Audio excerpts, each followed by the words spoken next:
warahmatullahi ta'ala wabarakatuh. Alhamdulillahi rabbil alamin, wabihi nasta'in ala umurid dunya waddin. Wassalatu wassalamu ala sayyidil mursalin, khatimin nabiyyin Muhammad sallallahu alaihi wa alihi wa sahbihi wasallam, wa ala alihi wa ashabihi wa tabi'an lahum bi ihsanin ila yaumiddin.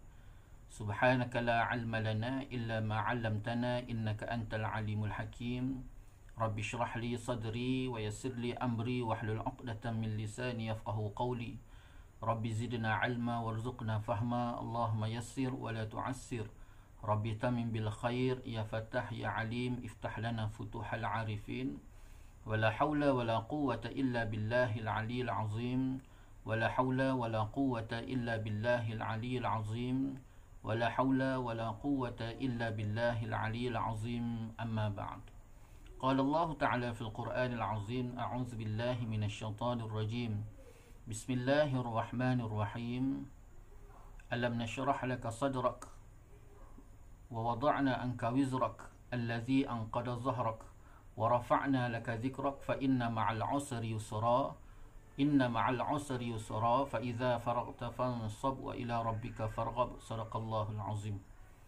Alhamdulillah, pertama-tamanya marilah sama-sama kita merafakkan rasa syukur kita ke hadrat Allah Subhanahu wa taala. Dengan keizinan Allah Subhanahu wa taala, kita bersua lagi pada hari ini dan sama-sama kita mengharapkan semoga Allah Subhanahu wa taala senantiasa memberikan keberkatan, keredaan, rahmat dan lebih-lebih lagi keampunan ke atas kita. Taufik dan hidayah, inayah, bimbingan dan pimpinan, kebaikan dan kekuatan senantiasa Allah Ta'ala curahkan ke atas diri kita, pasangan kita, anak keturunan, keluarga kita, jiran-jiran dan seluruh kaum muslimin muslimat, insya-Allah tuan-tuan. Amin amin ya rabbal alamin. Dan insya-Allah tuan-tuan, kita sambung lagi pertemuan kita sambung lagi perbicaraan mengenai kitab Tanbihul Ghafilin yang dikarang kitab ini oleh Abu Laith As-Samarqandi, masih lagi membicarakan dalam bab ikhlas. Dan untuk hari ini tuan-tuan, Syekh ataupun Abu Laith As-Samarqandi menyambung lagi kata-kata beliau dengan datangkan satu hadis Nabi sallallahu alaihi wa alihi wasallam daripada Abdullah bin Abbas radhiyallahu anhu berkata, Rasulullah sallallahu alaihi wa alihi wasallam telah bersabda: Lamma khalaqallahu ta'ala jannata 'adnin khalaqa fiha ma la 'aynun ra'at wala udhunun sami'at wala khatara 'ala qalbi bashar. Thumma qala laha takallami faqalat qad aflahal mu'minun qad aflahal mu'minun qad aflahal mu'minun. Thumma qalat inni haramun 'ala kulli bakhilin wa munafiqin wa mura'in. Nabi SAW bersabda, yang bermaksud ketika Allah Subhanahu wa taala telah melengkapi Jannatu Adn, maksudnya setelah siapnya Allah Subhanahu wa taala menjadikan syurga Ad dengan segala keindahan yang belum dilihat oleh mata dan didengari oleh telinga dan digerak ataupun tergerak di dalam hati khayal manusia, maka Allah Subhanahu wa taala telah menyuruh supaya syurga tadi berkata-kata. Maka syurga itu pun berkata, qad aflahal mu'minun qad aflahal mu'minun qad aflahal mu'minun. 3 kali dia mengulang kata-kata Allah Subhanahu wa taala, qad aflahal mu'minun, dengan maksud sungguh beruntunglah orang yang beriman, sungguh beruntunglah orang yang beriman, sungguh beruntunglah orang yang beriman. Saya ini diharamkan ataupun saya ini haram untuk dimasuki oleh tiap-tiap orang yang bakhil, orang munafik dan juga orang yang berbuat riak. Tuan-tuan yang dirahmati oleh Allah Subhanahu wa taala, di dalam hadis ini diriwayatkan oleh Abdullah bin Abbas radhiyallahu an, Nabi sallallahu alaihi wasallam pernah bersabda.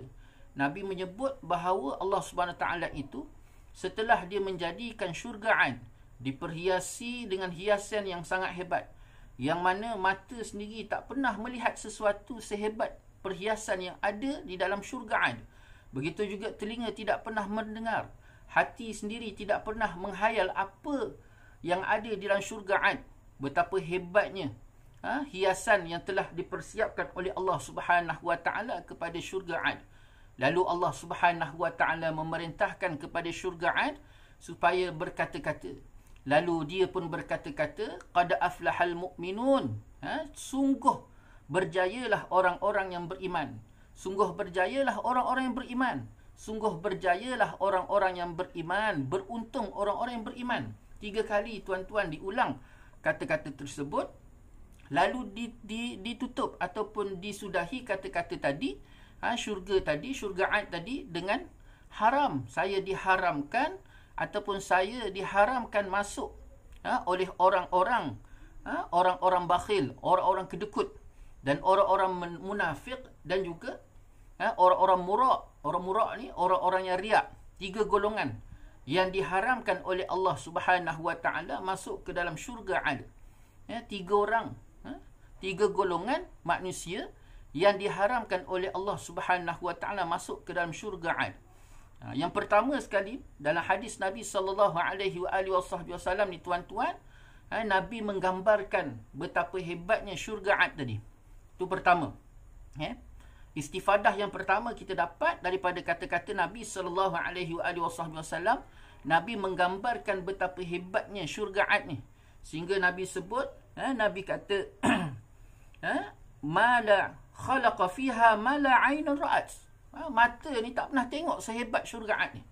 Allah Ta'ala persiapkan, Allah Ta'ala hiaskan syurga 'Ad ni sehingga mata manusia ni dia tidak pernah melihat sehebat, tidak pernah melihat sesuatu sehebat mana Allah Ta'ala telah persiapkan ataupun telah perhiaskan syurga 'Ad. Begitu juga telinga tidak pernah mendengar langsung kehebatan sehebat-hebat syurga 'Ad. Begitu juga hati tak pernah menghayalkan langsung. Pertama sekali Nabi gambarkan tentang istifadah dia, tentang kehebatan syurga 'Ad. Kemudian Nabi berikan juga gambaran untuk siapa syurga yang hebat ini. Syurga yang hebat ini Allah Ta'ala persiapkan ataupun Allah Ta'ala sediakan untuk orang-orang yang beriman kepada Allah Subhanahu wa Ta'ala. Orang yang baik iman dia, orang yang benar-benar sempurna keimanan dan keyakinannya kepada Allah Subhanahu wa Ta'ala. Tidak hanya sekadar mengetahui rukun iman, tetapi menyempurnakan keimanan itu sebagaimana yang dikehendaki oleh Allah Subhanahu wa Ta'ala. Sebabnya tuan-tuan, para ulama menyebutkan kesempurnaan iman seseorang itu dengan 3 perkara. Dengan 3 perkara. Yang pertama, i'tiqad dan akidah dia. Dan yang kedua, disempurnakan lagi dengan lisan ungkapan dia. Dan yang ketiga, disempurnakan lagi dengan pengamalan ataupun merealisasikan i'tikad, akidah, keimanan, keyakinan tadi dalam kehidupan seharian dia. Barulah datangnya kesempurnaan iman yang sebenar-benar. Itu sebabnya 6 rukun iman yang disebutkan oleh Nabi SAW. Nabi sebut percaya meyakini, mempercayai kewujudan Allah Subhanahu wa Ta'ala. Meyakini, mempercayai adanya malaikat-malaikat Allah. Kemudian kitab-kitab Allah. Kemudian Nabi dan Rasul. Kemudian hari kiamat. Kemudian qada dan qadar. Semuanya itu perlu diyakini dengan baik. Bukan hanya sekadar pengetahuan, tetapi disematkan dalam hati, diungkapkan dengan lisan dan direalisasikan dalam kehidupan seharian. Kita meyakini kewujudan Allah. Macam mana kita meyakini kewujudan Allah? Kita meyakini kewujudan Allah dalam kehidupan kita dengan kita merasakan bahawa Allah Subhanahu wa Ta'ala itu Maha melihat, Maha mengetahui, Maha mendengar, Maha mempersoalkan, Maha menghisap segala amalan perbuatan kita. Lebih lagi besok Allah SWT bangkitkan kita di akhirat Allah Subhanahu wa Ta'ala. Ini keyakinan kewujudan Allah. Akhirnya perjalanan kehidupan kita ini senantiasa bersedia, berhati-hati dan mengikut landasan sebagaimana yang dikehendaki oleh Allah Subhanahu wa Ta'ala.